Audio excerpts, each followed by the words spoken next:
नानीमैया दाहालले पनि आफ्नो विपक्षीलाई यसरी धुलो चटाउनु भयो कि त्यो विपक्षीले नानीमैया दाहाल अर्को चुनावको नतिजा तपाईँले देखिहाल्नुभयो। नेपाली हेरेर मूर्ख बनाउन रवि लामिछानेजीले जसरी $1,00,000 को फन्डाको अन्डा कोरल्नुभयो, लहरो तान्दा पहरो गर्जिन्छ भने जस्तै कोर टिम खोज्दै खोज्दै खोज्दै खोज्दै गयो भने रवि लामिछानेजीको निवासमा पुगिएला भन्ने खतरा छ। कुनै चाहिँ जस्तो उहाँको समर्थकहरूले चाहिँ कम्तीमा रवि लामिछानेले कारबाही गर्ने हिम्मत राखे, अरू पार्टीले त्यो पनि गरेनन् भनेर प्रतिवाद गरिरहनु भएको छ। तपाईँ के भन्नुहुन्छ? अब सोलेको गब्बर सिंह बचाउने, साम्बा हरेर कारबाही गर्ने, चन्द्र शमशेरलाई स्वर्गबाट ल्याउनु पर्यो नि, सती प्रथा बिउजा भन्नु पर्यो।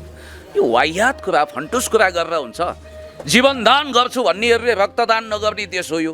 अहिले झुटको आवाज यति लाउड छ कि सत्य एकदमै धुलोमा छोपिएको छ। राहदानी लिने त्यो कोर टिमको चोरलाई नाकमा नत्थी लगाएर अख्तियार र विशेष अदालतले हिसार्न किन सकेन, अथवा गढीबाईमा बलिसली दिन किन सकेन भन्नुहुन्थ्यो होला। आफ्नो हकमा पर्यो, त्यसकारण उहाँ त्यसमा मौन हुनुहुन्छ। यो चुनावको सङ्घारमा तपाईँ चितवन आउनुको उद्देश्य चाहिँ के हो? अब मोही माग्ने ढुङ्ग्रो लुकाउने चलन मेरो छैन। नेकपा एमालेको तर्फबाट देशभक्त उम्मेदवारको रूपमा रहनुभएका र रवि लामिछानेजीले आजभन्दा 3 वर्ष अगाडि जुन क्राइटेरिया निर्माण गर्नुभएको थियो, सांसद हुन अक्सफोर्ड युनिभर्सिटीबाट दीक्षित नभए पनि कमसेकम इमरान खान जस्तै स्नातक हुनु पर्यो र मन्त्री हुनको लागि ओसो रजनीशले भने जस्तै मास्टर्स गरेको क्वालिटी चाहियो भनेर जो उहाँले भाषण गर्नुभएको थियो, त्यो अहिले भिडियो स्यालको सिंह वा एकमुखे रुद्राक्ष जस्तै गायब भएछ। तर त्यो भिडियोमा उहाँले भन्न खोजेको कुरो पुष्टि हुने गरी उहाँले एउटा इन्टरभ्यू दिनुभएको कुरोलाई चाहिँ उहाँले गायब गर्न सक्नु भएको छैन। किनभने अब सर्पले सर्पको खुट्टा देख्छ भने जस्तै उहाँको अफिसियल मिडियाको परिचित इमेज च्यानलमा जगदीशजीले लिएको एउटा इन्टरभ्यू मैले देखाइसकेपछि थप तथ्य र प्रमाण चाहिँदैन जस्तो लाग्छ। म यो इन्टरभ्यू उहाँकै मुखारबिन्दबाट उहाँको अनुपम वाणी निस्किएको छ, त्यो तपाईँलाई देखाउन सुनाउन चाहन्छु। यो सुनिदिनु होला। कतिसम्म पढ्नु भएको छ तपाईँले? मैले सर्टिफिकेट लेभलभन्दा बढी पढ्न सकेको छैन। म त्यसपछि फर्दर पढ्नुला भनेर अमेरिका सोचेको थिएँ, त्यो पनि सकिनँ। मैले छैन, त्यति नै हो मेरो पढाइ। भनेको अहिलेको पढाइ तपाईँको +2 त्यति नै हो। अहिलेको पढाइ +2 मात्रै। रवि लामिछानेज्यूलाई के सोध्न चाहन्छु भने, त्यसो भए सांसद हुन स्नातक चाहिँदो रहेछ नि, मन्त्री पनि भइसक्नुभयो, स्नातकोत्तर चाहिँदो रहेछ। रामप्रसाद न्यौपानेजीले त्यो योग्यता मिट गर्ने हुनाले उहाँलाई यसपटक जनताले जिताउनेछन् भन्ने मैले पुरा भरोसा लिएको छु। तपाईँ चितवन झरिसकेपछि ग्राउन्ड रियालिटी चाहिँ के बुझ्नुभयो? कस्तो छ अवस्था? कसको पल्ला भारी हुनेवाला छ चितवनमा 10 गते? अब म नेकपा एमालेमा आबद्ध छु भन्ने हिसाबले मात्रै पुण्य गौतमले ठुला कुरा गर्यो भन्ने नसोच्नुहोस्। अहिलेसम्मको सिनारियो अनुसार रामप्रसाद न्यौपानेजीले परशुरामको वंशहरूलाई फ्लप खुवाउने निश्चित छ। परशुरामको घमण्ड त्रेतायुग लाग्ने बेलामा 7औं आसमानमा पुगेको थियो। जब रामचन्द्रले वंशहरू खोजिदिनुभयो, त्यसपछि उहाँ नौडारी फत्रकै गलाएर एउटा कुनामा थन्किनुभयो। जम्मा 5 महिनामा 35,000 मत फराकिलो मतान्तर निकाल्नु भएको लामिछानेको मत अलिक घटेर रामप्रसाद न्यौपानेले जित्छ भन्ने आधार चाहिँ के देख्नुभयो तपाईँले? नानीमैया दाहालले पनि आफ्नो विपक्षीलाई यसरी धुलो चटाउनु भयो कि त्यो विपक्षीले नानीमैया दाहाल अब यो ठाउँको लागि अलेक्जेन्डर दि ग्रेट जस्तै लेडी अलेक्जेन्डर हो भनेर सोच्नुहुन्थ्यो। अर्को चुनावको नतिजा तपाईँले देखिहाल्नुभयो। मैले उहाँसँग रविजीको तुलना गरेको होइन। हुन त हेर्नुहोस्, जोगमेर श्रेष्ठ भन्ने माननीय पनि हुनुहुन्थ्यो। राजा वीरेन्द्रले बेलायत घुम्न पठाउनु भएछ, अनि आइसकेपछि सोध्नु पऱ्यो, मन्त्री तिमीले बेलायतमा के देख्यौ, केही इनोभेटिभ कुरो देखेर आए कि भनेर सोधेको त उहाँले के भन्नुभयो भने, सरकार अरू कुरो त त्यस्तै हो, यो बेलायतमा त बच्चाहरू पनि फरर अङ्ग्रेजी बोल्दा रहेछन् भन्नुहुन्थ्यो अरे। त्यस्तो ज्ञान र चेतना भएका मान्छे पनि पार्लियामेन्टमा हुनुहुन्थ्यो, गृहमन्त्री हुनुभयो संयोगले उहाँ पनि। मैले भन्न खोजेको कुरा के भने, $1,00,000 अमेरिकी मैले मासिक अमेरिकामा आम्दानी गर्थेँ, कमाउँथेँ भन्ने रविजीलाई अब जनताले प्रश्न सोध्नुपर्छ। प्रचण्डज्यूले त जवाफ दिनु भएन, किनभने सायद उहाँले सपनामा देख्नु भएको थियो होला, विपनामा कहानी बताउनु भयो। दिवंगत गोली खाएर शरीर समाप्त भएका तत्कालीन जापानिज प्रधानमन्त्री सिन्जो अबेलाई मैले कतिचोटि भेटेँ भनेर उहाँले पाडे पुराण लगाउनु भयो। तर हामीले अब रवि लामिछानेजीलाई पनि सोध्नुपर्छ, प्रचण्डज्यूको सङ्गत गरिसकेपछि तपाईँले पनि $1,00,000 को कहानी सुनाउन लाग्नुभयो होइन त? क्यालकुलेटरमा नदेखिने अथवा नअट्ने टाइपको अङ्क बराबरको रकम मैले आर्जन गर्थेँ भन्नुभएको थियो। रविजी, तपाईँलाई म भन्न चाहन्छु, $1,00,000 अमेरिकी कमाएको मासिक आम्दानी गरेको प्रमाण पेश गरिदिनु होला।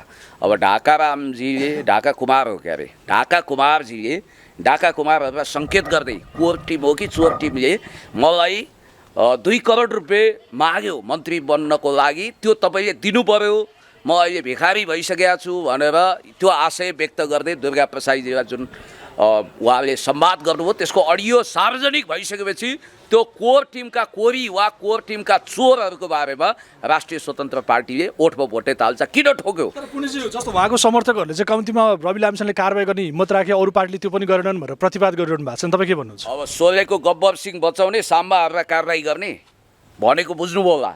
मुख्य सरदारको लहरो तान्दा पहरो गर्जिन्छ। कहिलेका चोर पक्रिन जाँदाखेरि, कोर टिमको चोर पक्रिन जाँदा महाचोर त अब कतै ऐना हेर्नुपर्छ, आफैले आफ्नो अनुहार भने जस्तै त हुने होइन। त्यसैले म भन्छु संसदीय समिति र अख्तियारले पनि यो विषयमा अनुसन्धान गर्छ। युवराज सफलजीले एउटा प्रश्न राखिरहनु भएको छ, कृपया जवाफ दिनुहोला। तपाईँलाई उहाँले के सोध्नु भएको छ भने तपाईँको निशा नक्कली भएको बेनिफिट अफ डाउट मैले लिएँ, शङ्काको सुविधा बताइदिनुहोस्, देखाइदिनुहोस्। उहाँले सोधेको सोधै हुनुहुन्छ, तर उहाँले जवाफ दिनुभएको छैन। सिडिओ कार्य र अध्यागमनमा पनि तागेता गर्यो अदालतले कि 15 दिनभित्र बाटोको ब्याजसहित भनेर उहाँले अब 22-23 दिन पुर्याउने होला, किनभने उहाँसँग यदि अमेरिकी नागरिकता त्याग गरेको निशा छ भने बताइदिनु होला। एउटा इन्ट्रेस्टिङ कुरो मैले तपाईँलाई भनौँ, एडमिरल माइक मुलियन भन्ने एकजना अफगानिस्तानको मिसनमा खटिएको नर्थ एटलान्टिक ट्रिटी अर्गनाइजेसन नाटोको जेनरल हुनुहुन्थ्यो। उहाँलाई त्यतिखेर अमेरिकन अखबार न्युयोर्क टाइम्सले चाहिँ रोलिङ स्टोनको उपाधि दिएको थियो र तिनै रोलिङ स्टोनले काँधमा बोकेका अशरफ घानी त्यहाँको राष्ट्रपति भएपछि के पोल खोल्यो भने उहाँ त अलरेडी अमेरिकन सिटिजन हुनुहुँदो रहेछ। याद गर्नु होला, मैले स्वर्णिमजीको विषयमा पनि निर्मम तरिकाले यो भन्नै पर्छ। विकिपिडियामा आजभन्दा 2 हप्ता अगाडि स्वर्णिम वाग्लेज्यूको नेसनालिटीमा युनाइटेड स्टेट्स अफ अमेरिका लेखिएको थियो। रातारात फेरि नेपाली हो, खुसी नै छौँ। तर उहाँले एउटा कुरा बताउनुपर्छ, उहाँको श्रीमती भियतनामी हुनुहुन्छ र उहाँको सन्तान यदि नेपाली हो भने उहाँको सन्तान र श्रीमतीले नेपाली नागरिकता किन नलिएको होला? यो प्रश्न पनि मैले तनहुमा पनि सोधेँ, चितवनमा पनि सोध्दैछु। अर्को कुरो, अब यहाँ स्वर्णिम वाग्लेजीको विषयमा हामी धेरै फुर्सदमा छैनौँ, कुराकानी गरौँला। 2-3वटा प्रश्न त जबरजस्त उठेको छ। बिल गेट्स र मेलिन्डा फाउन्डेसनबाट प्राप्त भएको 9 करोडको हिसाब किताब पनि साथीहरूले खोजिरहनु भएको छ। अर्को कुरो, उहाँ अमेरिका भिजिट गर्दाखेरि दिल्लीबाट किन ट्रान्जिट गर्नुहुन्छ, यो विषयको पनि जवाफ उहाँले दिनुभएको छैन। अब संसारको भारी भर्कम विद्वानमध्ये एक भन्नुहुन्छ, नेपालीहरूलाई मूर्ख बनाउन रवि लामिछानेजीले जसरी $1 लाख को फन्डाको अन्डा कोरल्नुभयो त्यति सजिलो छैन। रविका लागि ज्यानै दिन तयार छौँ, रवि हाम्रो भगवान हो भनेर लाग्ने समर्थकहरूलाई के रविजीले मूर्खे बनाउनु भएको हो त? अब कलियुगका 21औं शताब्दीका भगवानहरूले झुटो पनि बोल्दा रहेछन् है। मैले त यस्तो टेलिङ लाई टाइपले झुटो बोल्ने भन्ने मिथक त सुनेको थिइनँ। यो ग्रान्ड न्यारेटिभ्स कसले स्थापित गर्यो? यो मिथ्या कुरो कसले स्थापित गर्यो? नश्वर शरीर लिएर जन्मिएको कोही पनि मान्छे भगवान हुँदैन। भगवान होइन, डाक्टर बाबुराम भट्टराईलाई हापुरे वार्तामा आउँदाखेरि जसले देवादिदेव महादेवभन्दा उच्च स्थानमा राखेर हात मिलाउँदा 7 दिन धोएन नि, त्यो मान्छेले अहिले बाबुरामको फोटो देख्नु हुँदैन, थोक्न थाल्छ। अद्भुत प्रेम वा वान साइडेड लभ वा एक हिसाबले भन्नुपर्दा अन्ध बेगको प्रेमले भोलि घृणा जन्माउँछ। घृणा र प्रेम सिक्काका 2 पाटा हुन् भन्ने कुरो बुझ्नुपर्छ। सन्तुलित ढङ्गले मान्छे कोही पनि भगवान हुँदैन। लेनिनले भन्नुभएको थियो नि, मूर्ख हो मलाई भगवान नबनाओ, भोलि मलाई राक्षस पनि तिमीहरूले बनाउँछौ। विन्स्टन चर्चिलको पिएले कानमा फुसफुस आएछ जब सेकेन्ड वर्ल्ड वारको ठुलो भिक्ट्री गरेर उहाँले लन्डन स्क्वायरमा आमसभा गर्नुभयो। महाशय, यो भिड हेर्दा यस्तो लाग्छ कि संसारको वान एन्ड ओन्ली अद्भुत महानायक तपाईँ नै हो। चर्चिल भविष्य द्रष्टा हुनुहुन्थ्यो, उहाँले परसम्मको कुरा देख्नुहुन्थ्यो। मूर्ख, आज मलाई अभिनन्दन गर्ने यो भिड जम्मा भएको होइन, भोलि मलाई झुन्डाउने निर्णय गर्यो भन्दा योभन्दा डबल भिड यहाँ जम्मा हुन्छ। यही कुरो नबुझेर त मेरो पिए भइस, म चाहिँ यो देशको प्रधानमन्त्री भई भन्नुहुन्थ्यो अरे। रवि लामिछानेको अवस्था त्यही आउँछ भोलि भन्न खोज्नु भएको? भिडको कुनै अनुहार हुँदैन।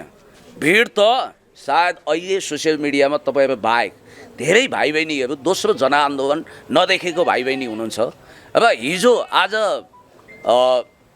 यो स्थिति कस्तो भइदियो भने अविश्वासको तुवालो यसरी लाग्यो कि राम राज्यबाट रामै हर पुष्पक विमान चढेर आयो भने पनि रावण त होइन भनेर विधि विज्ञान प्रयोगशालामा लगेर डिएनए टेस्ट गर्ने बेला आयो।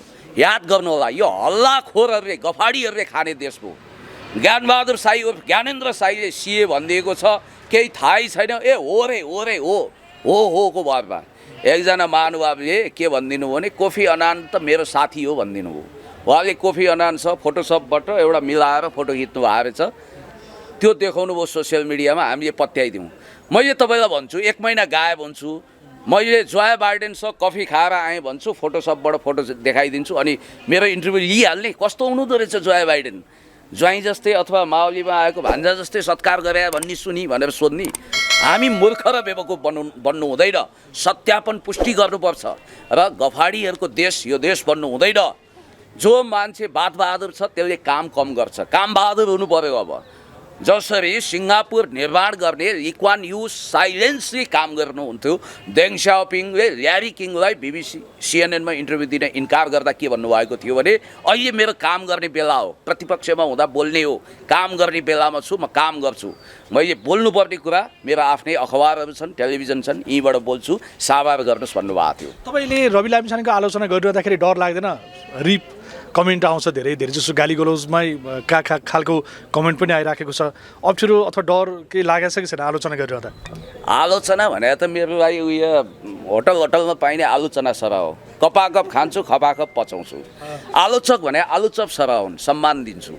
याद गर्नु होला, जो मान्छे सस्तो लोकप्रियताको भागदौडमा म्याराथन लगाउँछ नि, त्यो मान्छेको राजनीतिक जीवन वा सामाजिक जीवनको आयु असाध्यै छोटो हुन्छ।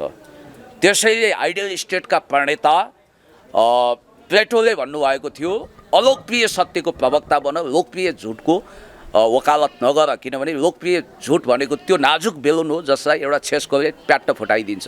अलोकप्रिय सत्य भनेको बुद्ध जस्तो हुन्छ, अङ्गुली बालले समाप्त गर्न खोजे तर पछि आफै शिष्य बने। याद गर्नुहोला, म सस्तो लोकप्रियताको भाउतोमा हाप र झाप गर्दै झुटो कुरो गर्दै ज्ञानबहादुर साई ज्ञानेन्द्र साई जस्तै पब्लिकलाई हिप्नोटाइज गर्दै वाहियात कुरा गर्दै हिँडौँ।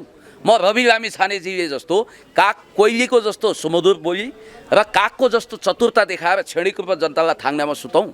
म $1 लाख वाला फन्डा मचाउन पनि सक्दिनँ। मेरो आदरणीय नेता गोकुल बास्कोटाज्यू वा महेश बस्नेतज्यू वा सम्माननीय पूर्व प्रधानमन्त्री सदस्य अध्यक्ष राजनेता कमरेड KP शर्मा ओलीको जस्तै तितो तर निमतुल्य औषधि तुल्य बोली छ। म यसलाई फेर्न पनि चाहन्न, मलाई यो लोलोपोतो गर्न पनि आउँदैन र मलाई कुनै नाटक नौटङ्की राजनीतिक कलाकारिता गर्न पनि आउँदैन। मेरो भित्र र बाहिर एउटै छ, म भणा सुतारेर देखाइदिन्छु, मुखमा राम राम बगलीमा छुरा गर्दै मलाई हिँड्नु पनि छैन। र एउटा कुरा ख्याल गर्नु होला, जो मान्छे तितो सत्य बोल्छ नि त्यो मनको सफा हुन्छ। अनि सती नै जान तयार छौ रविका लागि भन्नेहरूलाई त तपाईँले थाङ्नामा सुतेको भन्ने आरोप लगाउनु भयो नि। चन्द्र शमशेरलाई स्वर्गबाट ल्याउनु पर्यो नि, सती प्रथा बिउजा भन्नु पर्यो। यो वाहियात कुरा, फन्टुस कुरा गरेर हुन्छ।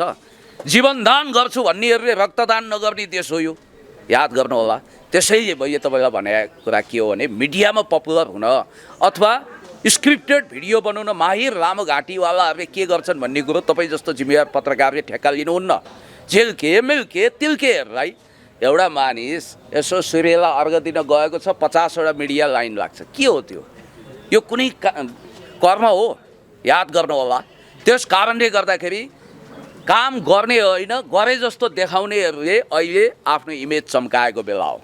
अहिले झुटको आवाज यति लाउड छ कि सत्य एकदमै धुलोमा छोपिएको छ। याद गर्नु होला, हिजो कृष्ण भक्त पोखरेलज्यूलाई नचिनेर पछुताएका चितवनवासीहरूले अहिले वास्तवमा भन्ने हो भने मिटर ब्याजमा त्यो मूल्य चुकाउनु परेको छ। र अब यो उपयुक्त मौका हो, उहाँहरूले निर्वाचन मार्फत ब्यालेट बक्स मार्फत जितनारायणजीलाई दुर्भाग्यवश हारनारायण बनाउनु पर्ने बाध्यता छ। र रविजीको छवि वा कवित्व अब यहाँ जादुगरी धेरै चल्दैन कि जस्तो लाग्छ। कवित्व होइन, देवत्व बनाइएको छ, देवत्वकरण गरिएको छ नि। अनि यत्रो सामाजिक सञ्जालमा उहाँकै चर्चा छ। अघि तपाईँले अर्घ दिएको कुरा गर्नुभयो, त्यसमा पनि उहाँकै चर्चा छ। चुनावी माहौल हेर्दाखेरि त फेरि पनि अरू उम्मेदवारलाई अलि पल्ला भारी हुने हो कि जस्तो लाग्छ। खासमा ग्राउन्ड रियालिटी के हो त्यो चाहिँ कसरी विश्लेषण गर्नुभयो तपाईँले? हुन त देउता हुनको लागि पहिला योग्यता कहाँ पुर्याउनु पर्ने रहेछ भने पहिला त देशको नागरिकता त्यागिहाल्नुहोस्, अमेरिकन बनिहाल्नुहोस्। देवता हुने पहिलो लक्षण त्यो हो। दोस्रो लक्षण, जनता झुक्क्याउन यति सिपालु हुनुहोस् कि मान्छेले कहाँ तपाईँलाई थाङ्नामा सुताएको 1 वर्षपछि थाहा पाउनु। तेस्रो योग्यता, तपाईँले SLCसम्म पढे भयो, +2 पनि नगरे भयो। चौथो योग्यता, अमेरिकामा $1 लाख को जाहेर खाएको पाडै पुराण त सुनाए भयो, त्यसको प्रमाण पेश नगरे भयो। पाँचौँ कुरो, करोडौँको अडियो काण्ड आउँदा पनि कोर टिमका नामका चोर टिमवालाहरूलाई सुनपानी छर्किए भयो। यिनै योग्यता पुग्नेलाई यदि भगवान् भनिन्छ भने त्यस्ता राक्षस रूपी भगवान्लाई म पछाडि फर्केर फिस्सा हाँस्दिन सक्छु, अरू केही पनि गर्न सक्छु। यो कोर टिम चाहिँ को होला? कोर टिम भनेको कसलाई चाहिँ इङ्गित गर्न खोज्यो होला? अब हेर्नुहोस्, धेरै जान्ने बाटो हुँदै गयो भने एउटा बडो जिज्ञासु चलाक बालकले सोधेछ, आमा म कहाँबाट जन्मिएँ? आमाले के जवाफ दिने हो? यस खालका कुराहरू गर्दै ल्याउनु हुँदैन। त्यस कारणले गर्दाखेरि लहरो तान्दा पहरो गर्जिन्छ भने जस्तै कोर टिम खोज्दै खोज्दै खोज्दै खोज्दै गयो भने रवि लामिछानेजीको निवासमा पुगिएला भन्ने खतरा छ। त्यो निवासभित्रको को पात्र होला? अब म रिठे झाँक्री होइन, वन झाँक्रीले लगेर दीक्षित गरेर पठाएको छैन, म माता सविता पनि होइन, अथवा म नास्त्रेदमस पनि होइन, पिसी सरकारको जादुको छडी मलाई पार्सल गरेर प्राप्त छैन। त्यसकारण म यसै भन्न सक्दिनँ। अब दुर्गा प्रसाईजीले जस्तै मैले भनिदिने, कोर टिममा म्याडम निकिता हुनुहुन्छ, कोर टिममा त्यो मेन पावरवाला के अरे उहाँको नाम डिपी अरियाल, अथवा डिपी भण्डारी त एक महाविद्वान हुनुहुन्थ्यो, डिपी नामकै अपमान भयो कि क्या हो। अनि त्यसपछि उहाँले भने जस्तै, अथवा युवराज सफलजीले भने जस्तै खुद रवि लामिछानेजी हुनुहुन्छ भन्नमा म त्यस्तो खालको प्रमाणविहीन कुरा गर्दिनँ। र यस प्रकारले गरिकन चाहे त्यो $1,00,000 आम्दानीवाला फन्डा होस्, त्यो फन्डै हो, त्यो वाहियात कुरा हो, त्यो दिउँसै रात पार्ने कुरा हो। रात पर्न त सूर्यास्त हुनुपर्छ, उहाँ त दिउँसै रात पारिदिनु। राजधानी मुद्दा के होला? अब राजधानी मुद्दामा अरूलाई भए उहाँ आफै टेलिभिजनमा घाँटीका नसा फुलाएर घोक्रो सुकाएर राहदानी लिने त्यो कोर टिमको चोरलाई नाकमा नत्थी लगाएर अख्तियार र विशेष अदालतले घिसार्न किन सकेन, अथवा गढीबाईमा बलिसली दिन किन सकेन भन्नुहुन्थ्यो होला। आफ्नो हकमा पऱ्यो, त्यसकारण उहाँ त्यसमा मौन हुनुहुन्छ। तर यदि यो देशमा राज्य छ, कन्स्टिट्युसन छ भने पूर्वाग्रह होइन, आग्रह होइन, अमेरिकन नागरिक भएको अवस्थामा यो देशको पासपोर्ट झिक्नु कानुनी अपराध हो। अब अपराधमा मौनता साधेर महान्यायाधिवक्ताको कार्यालयले मुद्दा नचल्ने भनेर बनाइदिएको छ नि, त्यो भनेको के प्रचण्डसँगको निकटताको कारणले गर्दाखेरि, प्रचण्ड सरकारलाई विश्वासको मत दिएको कारणले, या राष्ट्रपति निर्वाचनमा सहभागी भएको कारणले रवि लामिछानेलाई त्यो सेटिङमा महान्यायाधिवक्ताले उन्मुक्ति दिन खोजेको हो भन्ने बुझाइ हो? त्यही भएर उहाँलाई भगवान् भने रहेछ। भगवान्लाई मुद्दा चल्दैन रे है। अब म तपाईँलाई भन्छु, अन्तर्ध्यान हुने खुबी चाहिँ छैन, भगवान् हुनुभएको छ उहाँ। अब यस्तो हो, एटर्नी जेनरलको अफिसबाट, महान्यायाधिवक्ताको कार्यालयबाट दिनमणि पोखरेलजी हुनुहुन्छ एटर्नी जेनरल, मेरो पुरानो मित्र पनि हुनुहुन्छ। उहाँको विद्वत्तामा मलाई कहिले पनि शङ्का रहेन, उहाँ भारी विद्वान हुनुहुन्छ, पिएचडी डक्टर नै हुनुहुन्छ। तर उहाँ पनि प्रचण्ड बाबुको आदेश तामेल गर्ने कानुनी सल्लाहकार हो। त्यस कारणले गर्दाखेरि त्यतिखेरको अवस्थामा याद गर्नुहोला, उहाँले राष्ट्रपतिको निर्वाचनमा नेपाली काङ्ग्रेसलाई सहयोग गर्ने, अनि त्यसपछि प्रधानमन्त्रीको मन्त्री पद नपाए पनि प्रचण्डजीलाई सधैँभरि धुपधुवार गर्ने र विश्वासको मत दिने त्यो खालको सेटिङ गरेको हुनाले उहाँलाई सुनपानी छर्किएर गौत पानी छर्किएर जोगाइएको हो भन्नेहरूको पनि कमी छैन। तर मलाई जहाँसम्म लाग्छ यहाँ दुई धारे तरवारको नीति छ। अनि त्यो भनेको के हो भने उहाँलाई निस्सा पनि नक्कली थम्याइयो। त्यो कहाँबाट थम्याइयो? अब एउटा कुरा के हुन्छ भने नि, जस्तो अख्तियारमा कुनै मुद्दा पर्यो, नक्कली सर्टिफिकेटवालाको मुद्दा छ, जागिरै छ, अब फलानाले ल्याएर मलाई नक्कली सर्टिफिकेट दियो भन्दा त्यो जस्तो हास्यास्पद कुरा केही हुँदैन। जुवाडेले चौकीमा गएर मेरो जुवाको पैसा उठेन भन्नु र रवि लामिछानेजीले त्यो निस्सा फलानाले पठाइदिएको हो नक्कली बेच भन्नु एकै हुनेछ, यदि निस्सा नक्कली छ भने। त्यस कारणले गर्दाखेरि मलाई जहाँसम्म लाग्छ यी यावत मुद्दा मामिला आदि इत्यादिको कुरोमा सर्वोच्च अदालत भनेको कानुनको व्याख्या गर्ने अन्तिम निकाय हो, न्यायको मन्दिर हो। अवश्य पनि त्यसले अब दुईवटा कुरा अहिले माग गरेको छ। एउटा, निस्सा 15 दिनभित्र पेस गर्नु भन्यो, रविजीको 15 दिन हिजो गुज्रिसक्यो। अब सायद 7 दिन बाटोको म्याद भन्दै बाटो भनेर उहाँ धरान धनकुटाबाट आउन त 1 दिनमा आइन्छ भने काठमाडौँ अमेरिकैबाट आउनुपर्ने हो कि त्यो पनि जहाजमा 2 दिनभित्र यहाँ आइहालिन्छ। तर रविजीले बाटोको म्याद भनेर 7 दिन त्यो हाप्ने सम्भावना छ। मलाई जहाँसम्म लाग्छ आखिर निस्सा छ भने त बुझाउनै पर्यो, दुधको दुध पानीको पानी गर्नै पर्यो। अब थुन्सेमा भिरालो छोपिन्छ भने न्याउ गर्ने खतरा त हुन्छ नि। र अर्को कुरो पनि मैले तपाईँलाई भनिहालेँ, याद गर्नुहोला पत्रकार मित्र, निस्साको कुरो जहाँसम्म छ र राजधानीको सवाल जहाँसम्म छ त्यति मात्रै होइन, ढाका कुमारको जुन अडियो काण्ड छ त्यस विषयमा पनि निष्पक्ष छानबिन होला। त्यति मात्रै होइन, नेपाली नागरिकको सबै विवरणहरू नर्थ एटलान्टिक ट्रिटी अर्गनाइजेसन नाटोको सदस्य राष्ट्र भएको फ्रान्सको एउटा ठेकदार कम्पनीको नेपाली एजेन्टले जसरी 3 पुस्ते विवरण जैविक र व्यक्तिगत बायोडाटा फ्रान्सको कम्पनीलाई अमेरिकन कम्पनीलाई पुग्ने गरी अरबौँ कमिसनको रफू चक्करमा त्यो ठेक्का दिइएको थियो नि राष्ट्रिय परिचय पत्र छाप्ने। अहिले त्यो खारेज गरेर धन्यवाद दिन्छु, तर त्यो मुद्दा पनि सायद लडतरो मुद्दा होइन, त्यहाँ के सेटिङ भएको थियो, इम्बोस नम्बरको सवाल होस् कि यसको सवाल होस्, छानबिन गर्नुपर्छ। अर्को कुरो त उहाँ मलाई जहाँसम्म लाग्छ प्रतिपक्ष पार्टीको अथवा अहिले हामीभन्दा विपक्षी बेन्चमा बसेको माओवादी केन्द्रको गृहमन्त्री हुनुभयो भन्दैमा प्रशंसा गर्न चुक्नुपर्छ भन्ने मलाई लाग्दैन। नारायण काजीजीले कमसेकम एउटा काम गरेर त देखाउनु भयो, यो अनावश्यक रूपमा हुँदै नभएका सुराकीको नाममा दिनमा लाखौँ खर्च गर्ने यो जुन भाउत्यो थियो त्यसलाई अन्त्य गरेर उहाँले राम्रो काम गर्नुभएको थियो।